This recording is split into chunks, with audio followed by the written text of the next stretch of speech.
Well, hello and welcome to another Tyrrell's Classic Workshop.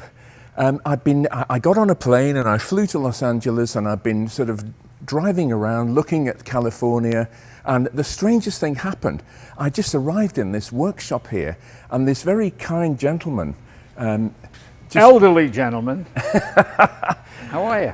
Very well. Good to see you. I enjoy your videos. I watch them. We watch them here in America. Yeah. Thank you. Yeah. Thank Well, you. I'm half Scottish as well, so I see there's a certain kinship. Yeah, Absolutely. Yeah. Absolutely. When I see older, confused-looking people, oh, they must be from Scotland. Did I look confused? Well, you did look confused. You didn't know where you were. But okay. Yeah. I mean, it's really weird. I just drove up here. I know. Well, I was going to call you because I know you're sort of the tuning master and have some rather unorthodox ways of tuning cars. And I thought, well, maybe you could help me out with my Lotus here. This started life as a 1966 Elan. We went through it.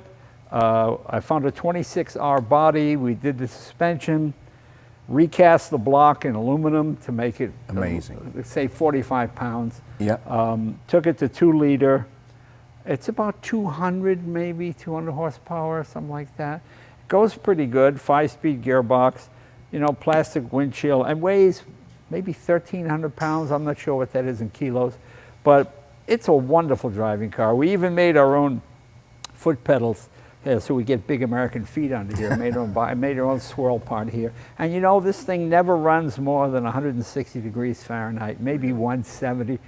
Doesn't overheat. I mean, it's just a wonderful, it's really what a sports car should be. You know, you realize if Lotus had just kept that Miata secret that they had, you know, they could have been there. A Miata is the most popular sports car in the world. Millions. Really? I didn't know that. Yeah. And amazing. It was their formula. And, you know, it took the Japanese to kind of get it right. Yeah. But then you had the reliability as well as the beauty. Because you had it was Japanese engineering. Right. Lotus would never have been able to do that, actually. Well, you know, I always do a joke. I say the English build one of anything great. Here it is. It's finished. That is perfect. I need 2 more. can't do it. Yeah. You know, it's like Morgan. Morgan always. I love Morgans. I've got a couple of them. And English people, when will we be ready? In 7 years. Oh, they shriek with delight. It's only going to be 7 years to get my 1987 Morgan. You know. Yes. But anyway. I thought maybe you could have a look at these carburetors and see what you think, or carburetors, I guess you would say. Or even in Scotland, carburetors. Carburetors. Well, I think Colin Chapman would have approved, because one of his favourite expressions was just add lightness. Yeah, isn't that a great one? Yeah. And I think making the block out of aluminium, I think he would heartily approve of that. Yeah, actually. yeah. Well, I think Gordon Murray too. Those are a couple of my favorite guys. Yeah. But I'm happy just to thank you for letting me loose on. No, this would be terrific. I just love the fact that the carburetors are literally bigger than the engine block. I mean, they take up just a massive amount. What are they? 45s? I'm trying to remember. Yeah, they are. Yeah, 45s. Yeah. Did you say this was a 2 liter? 2 liter. Yeah. That's pretty punchy for a 2 liter. Yeah. So. It's very good. You see a little tribute here to maybe get a shot of the plaque there. We'll drop that in. Yeah. This must be very quick. It is. It's very quick. It's fun. You know, it's so funny because I talk to people, and nowadays a light car is 3,000 pounds. I mean, that's because, this was... Yeah. And the complete absence of even a modicum of safety equipment, and nothing in this car. Okay, you got the roll cage, and you got a seat bulb. That's about it. But this door, oh my God! But it's so light, no power assist of any kind and anything, and it just dances down the road. It's so much fun to drive. Are you using the original pressed steel backbone chassis or a space frame one? Because they started life with like a box section pressed steel. And then there was a company called Spider in the UK, made a space frame, which is actually more rigid. Right. Well, we've modified this one, but I believe it's based on the original, Yeah, it's based on the original. Probably lighter than the Spider chassis. Yeah. I mean, it's a wonderful handling car. Well, here, let's start. What do we do first? I shall get my carefully calibrated rubber hose and screwdriver, And sounds like we're doing something else. Think about my roller hose and screwdriver. I knew the English were kinky. I had no idea. All right, very good. Okay, so I'll just get that, and we can start. Well, people probably know about your unorthodox way of tuning, right? Because you're a musician and a singer, correct? Correct. And you use your musical knowledge to tune the car. That's right. Is that fair to say? It is fair to say. In fact, my friend who has the beautiful Bizzarini, he owns Paramount Recording Studios in Hollywood, and I've come over to sing in his studio. Oh, okay. And what are you going to sing? 4 songs. We're doing some new arrangements of 4 jazz standards. So, okay. Autumn Leaves. Falling by the Window. That's how they always show sex in early movies. The couple get in bed, you see Autumn Leaves, oh, they must have sex. Exactly. And My Funny Valentine. My Funny Valentine. I'm good to go. All right. I can grab the screwdriver and the hose pipe. Let's get the screwdriver and the hose pipe.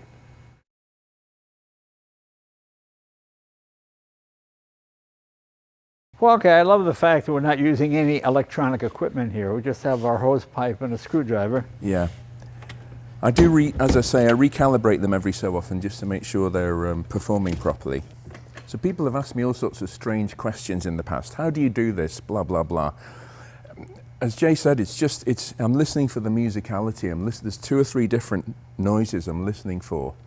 I'm going to give away a couple of trade secrets, actually. If it's rich, it hisses, the intake goes ch-ch-ch-ch-ch-ch.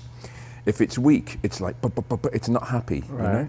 It'll tolerate being a bit rich, like the Mercedes, the big Mercedes M100 engines, the 300 SL, they all like running a little bit rich. But, so I'm listening for the different noises, as well as the volume, the level of the dook that's coming through the carbs, all those things, that's what I'm listening for. Well, let's start her up. Okay. Let it idle, rev it, what do you want? That's fine. I'll just bump the idle up a bit, first of all.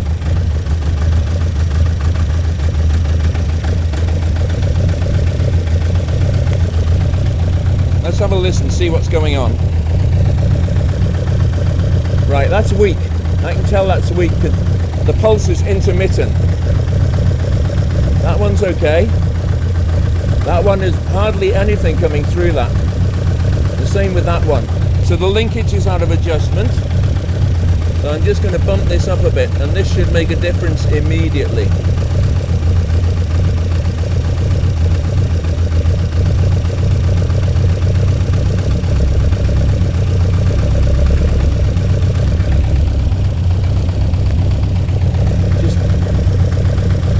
Still not enough.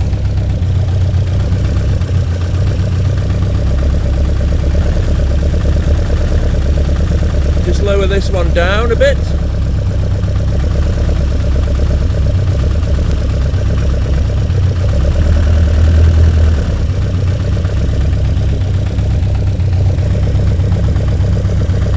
Okay, we're just beginning to get something out of the front ones, so I'll just bump that up a bit more.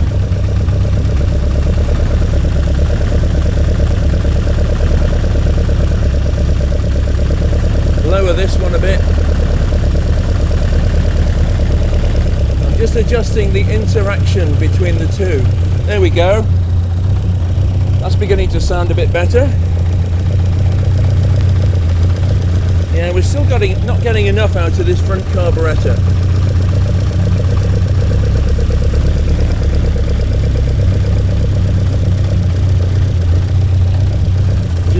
Just gradually listening, adjusting. Listening, adjusting. That's better. There we go. We got equal volume now through all carburetors. So now I just go along the mixtures and I'm listening for the change of tone in the engine. That's not happy.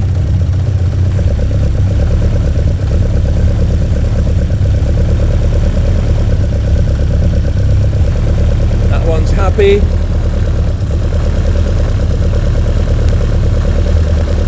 That was rich. I'm tuning that in to weaken it, and the engine's running better. That tells me that was rich. That's gone weak. There we are.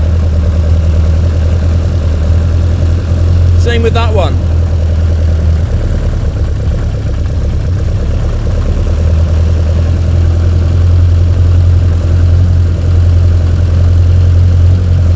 These were all rich. Too rich? Too rich. Still better than too lean, isn't it? Getting it?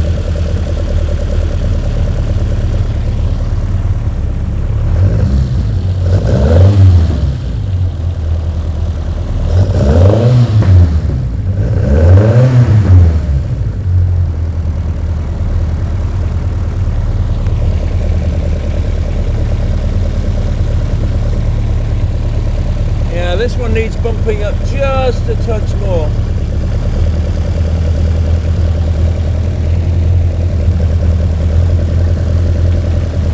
Okay, I'm going to lower the back one.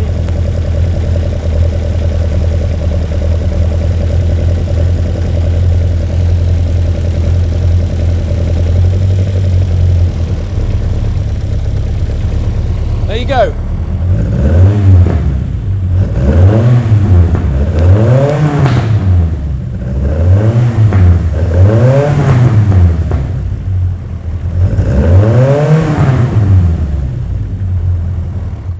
You know, it's so funny. It seems so much simpler to me than electronic stuff. But I get young mechanics come and they go, "What's that?" And it's a box of jets, and they go, "Whoa, how do you?" And I look at their computer stuff and I go, "Well, I mean, it just seems so you tune by ear, and it's."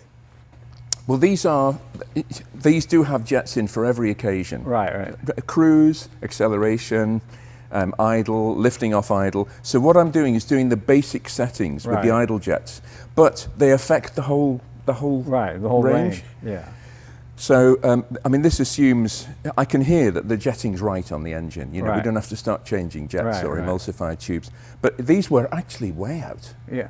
So well, I imagine that just vibration is what loosens them. Once they're set, they should stay set. Yeah. Because the screws are the biggest reason why these go out of balance is because people love using screwdrivers. Oh yeah. Well, you know, I have white steam cars. Yes. And it says right in the manual, do not attempt to change the settings on these were set at the factory and they are perfect. Do not attempt to modify them in any way. And it literally says you don't know what you're doing. I mean, it's like the funniest directions. It's just telling people, do not mess with it. It's fine. Leave it alone. You know. Yeah. The same type of thing. Yeah. But that's tuned in really nicely. I'm very happy with that. No, this is great. This is terrific. This is good. Well, I'm glad you made the wrong turn coming out of your shop there. Strangest things happen, don't they? Came into the, and you're driving a Bizzarini today, correct? I am. Yeah. Cool. I just happened to find it. Yeah. I think the owner had gone to the bathroom or something. Oh, I see. Yeah. That's funny. Yeah. Well, that concludes another Tyrrell's Classic Workshop. Hope you've enjoyed it, and we'll be back with something else very soon. And lock your workshop door, because he could show up at any minute.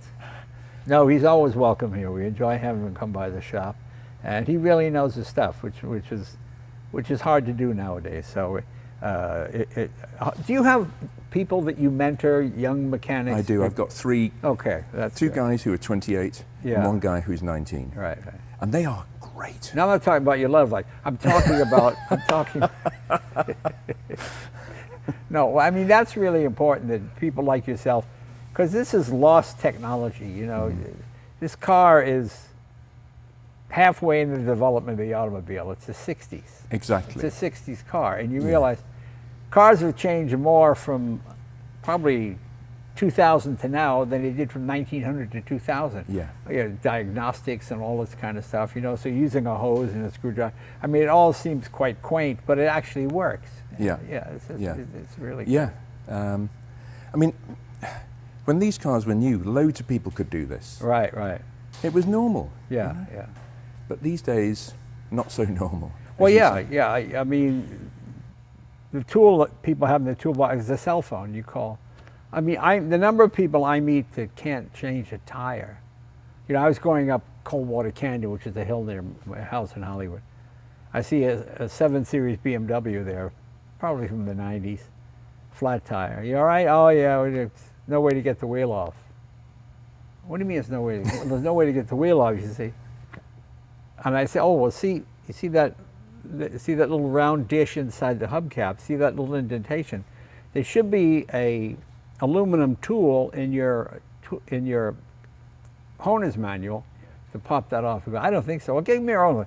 So he takes out the owner's manual, which is sealed in the original plastic. Oh, no. It has never been opened. I mean, the car was 3 or 4 years old. And I said, oh, see, there's the tool right there. I'm going to pop it. And there, he goes, yo, those are your lug nuts. He goes, oh, okay, I know what that is. I go, well, yeah, they're under the wheel. Okay. I mean, I changed the tire for him, and of course his girlfriend's sitting there like, I'm Superman, you know, because I can save her. It could be his ex-girlfriend. Oh, yeah, her handsome boyfriend with the expensive suit. Well, no, I see. So I changed the tire for them. It just made me laugh, because not even, these are things people do on a regular basis. People don't get flat tires anymore. They just call AAA in America. A lot of cars don't even have spare wheels. I know, yeah, it's really saying so. Well, very good. All righty, my friend, thank you. Thank you. Yeah, Thanks. this is a good website. You should watch this more often.